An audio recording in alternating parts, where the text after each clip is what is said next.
وہ 5 بدبخت جن کو جبرائیل علیہ السلام نے قتل کیا۔ بسم اللہ الرحمن الرحیم۔ السلام علیکم ناظرین گرامی، اس دنیا میں آنے والا ہر انسان ایک نہ ایک دن موت کے مرحلے سے ضرور گزرتا ہے۔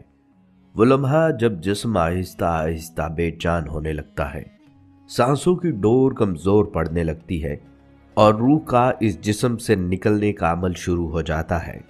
یہ کوئی اچانک یا بے ترتیب ہونے والا عمل نہیں، بلکہ کائنات میں اس کے لیے ایک باقاعدہ اور منظم نظام قائم ہے۔ اللہ تعالیٰ نے روح قبض کرنے کی ذمہ داری ایک مخصوص فرشتے کو سونپی ہے، جنہیں حضرت اسرائیل علیہ السلام کہا جاتا ہے اور جو ملک الموت کے نام سے جانے جاتے ہیں۔ یہی نظام حضرت آدم علیہ السلام سے چلا آ رہا ہے اور قیامت تک یہی چلتا رہے گا۔ لیکن تاریخ میں ایسے 5 بدبخت انسان گزرے ہیں جن کے معاملے میں یہ قائم شدہ نظام بدل دیا گیا۔ ان کی روح حضرت اسرائیل علیہ السلام نے قبض نہیں کی، بلکہ اللہ تعالیٰ نے فرشتوں کے سردار حضرت جبرائیل علیہ السلام کو خود زمین پر بھیجا۔ یہاں آ کر سوچ ٹھہر جاتی ہے، سانسیں تھم جاتی ہیں اور دل میں خوفناک سوال جنم لیتا ہے۔ آخر وہ کون سا جرم تھا، وہ کون سی حد تھی جو انسانوں نے پار کی، جو ان انسانوں نے پار کی کہ روح قبض کرنے کا اختیار ملک الموت سے لے کر کائنات کے عظیم ترین فرشتے حضرت جبرائیل علیہ السلام کو دینا پڑا۔ یہ کوئی معمولی بات نہیں تھی، یہ اس بات کا اعلان تھا کہ ان 5 انسانوں نے وہ کچھ کیا تھا جس نے آسمان کے نظام کو بھی چند لمحوں کے لیے غیر معمولی بنا دیا۔ آج کی اس ویڈیو میں ہم انہی 5 بدبخت انسانوں کا ذکر کریں گے اور وہ اصل وجہ بھی جانیں گے جس کی بنا پر کائنات کا معمولی نظام بدل دیا گیا۔ لہٰذا ناظرین، اس ویڈیو کو آخر تک ضرور دیکھیے گا، کیونکہ آنے والے حقائق نہ صرف آپ کو حیران کریں گے بلکہ آپ کو گہرائی سے سوچنے پر بھی مجبور کر دیں گے۔ ناظرین، ان 5 بدبخت لوگوں کا مکمل واقعہ تفسیر کی کتابوں میں یوں بیان ہوا ہے کہ مکہ کی سرزمین پر ایک ایسا انسان تھا جس کی زبان سے نکلنے والا ہر لفظ دلوں کو بدلنے لگا۔ وہ سچ بولتا تھا، امانت دار تھا اور لوگوں کو اندھیروں سے نکال کر روشنی کی طرف بلاتا تھا۔ اس کی دعوت سادہ تھی مگر اثر اتنا گہرا کہ صدیوں کے بنے ہوئے نظام لرزش میں آ گئے۔ نبی کریم صلی اللہ علیہ وسلم لوگوں کو کسی تخت کے لیے نہیں، کسی دولت کے لیے نہیں، بلکہ انسان کو انسان بنانے کے لیے بلاتے تھے۔ لیکن جہاں روشنی پھیلتی ہے وہیں سائے بھی لمبے ہو جاتے ہیں۔ مکہ کے سرداروں میں کچھ ایسے لوگ بھی تھے جنہیں یہ دعوت اپنے اقتدار کے لیے خطرہ محسوس ہونے لگی۔ شروع میں انہوں نے باتوں میں ہنسی اڑائی، پھر طنز کیا، پھر الزام لگائے اور پھر بات کھلی دشمنی تک پہنچ گئی۔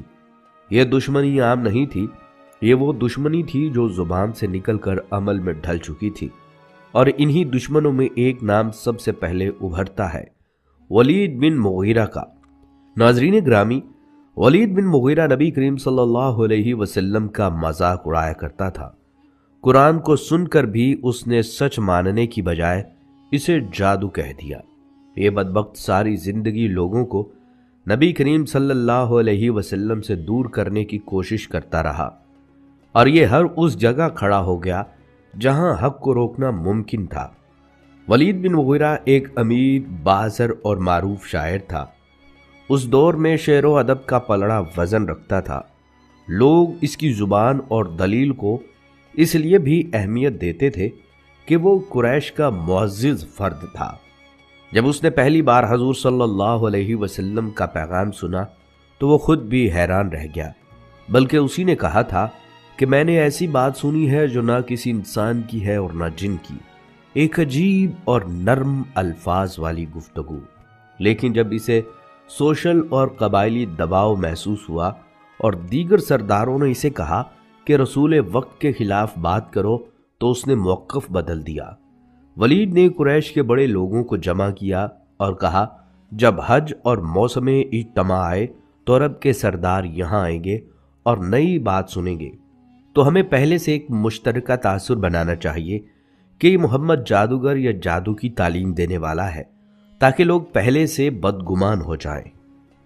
اس منصوبے کے تحت قریش کے نمائندے راستوں پر کھڑے ہو گئے اور ہر آنے جانے والے قبیلے والوں کو جھوٹی باتیں بتانے لگے کہ یہ آدمی ساحر ہے، دیوانہ ہے یا جادوگر ہے۔ اس کی اس منظم سازش کی وجہ سے بہت سے لوگ ہچکچاہٹ کے ساتھ واپس مڑ گئے، اور یہی موضوع بعد میں قرآن کریم میں ایک مقام پر براہ راست اس واقعے کی تنبیہ کے طور پر ذکر ہوا۔ ولید بن مغیرہ نے رحمت مجسم محسن اعظم رسول اکرم صلی اللہ علیہ وسلم کو مجنون کہہ دیا۔ اس پر اللہ تعالیٰ نے قرآن مجید میں فرمایا کہ اے میرے محبوب صلی اللہ علیہ وسلم، آپ ہرگز مجنون نہیں، بلکہ اللہ پاک نے اس کے ولد الزنا ہونے کا برملا اعلان کر دیا۔ یہ دشمن رسول ابو جہل کا چچا تھا۔ ولید بن مغیرہ خاندان قریش کا رئیس اعظم تھا اور مالدار بھی۔ اپنے بیٹوں اور رشتہ داروں سے کہتا تھا، اگر تم میں سے کسی نے محمد کا کلمہ پڑھا تو میں اسے اپنے مال سے کچھ بھی نہیں دوں گا، اور نبی کریم صلی اللہ علیہ وسلم کی شان میں کہتا پھرتا، یہ تو مجنون ہے اور جادوگر بھی، اور قرآن کو اگلوں کی کہانیاں بتاتا ہے۔ اس کے جواب میں اللہ تعالیٰ نے ولید کے 10 عیب گنوائے۔ اللہ تعالیٰ نے قرآن مجید میں یوں فرمایا، اور ایسے کی بات پر توجہ نہ دینا جو زیادہ قسمیں کھانے والا ہو، ذلیل، بہت تانے دینے والا، بہت ادھر کی ادھر لگانے والا ہو، بھلائی سے روکنے والا، حد سے بڑھنے والا، گنہگار، درشت ہو، اس پر ترا یہ کہ اس کی اصل میں خطا ہے۔ جب یہ آیت نازل ہوئی تو ولید بن مغیرہ نے اپنی ماں سے کہا کہ محمد صلی اللہ علیہ وسلم نے میرے حق میں 10 باتیں بتائی ہیں، 9 کو تو میں جانتا ہوں کہ مجھ میں ہے، لیکن 10ویں بات اصل میں خطا ہونے کی، اس کا ماں مجھے معلوم نہیں۔ اب یا تو تم مجھے سچ سچ بتاؤ ورنہ میں تیری گردن مار دوں گا۔ اس پر اس کی ماں نے کہا، تیرا باپ نامرد تھا، مجھے اندیشہ ہوا کہ وہ مر جائے گا تو اس کا مال غیر لے جائیں گے، تو میں نے ایک چرواہے کو بلا لیا، تو اس میں سے ہے۔ ناظرین، اس پر سورہ مدثر کی آیت 11 تا 30 نازل ہوئی جو پڑھنے سے تعلق رکھتی ہیں۔ ولید بن مغیرہ اپنی قوم میں وحید کے لقب سے ملقب تھا۔ غزوہ بدر میں اس کی ناک کٹ گئی، جسے شرم کے مارے چھپائے رکھتا تھا، بلکہ تاریخی روایات میں ذکر ہے کہ نبی صلی اللہ علیہ وسلم طواف کر رہے تھے کہ جبرائیل علیہ السلام آئے اور بیت اللہ شریف میں آپ کے پاس آ کر کھڑے ہو گئے۔ اتنے میں وہاں سے ولید بن مغیرہ گزرا۔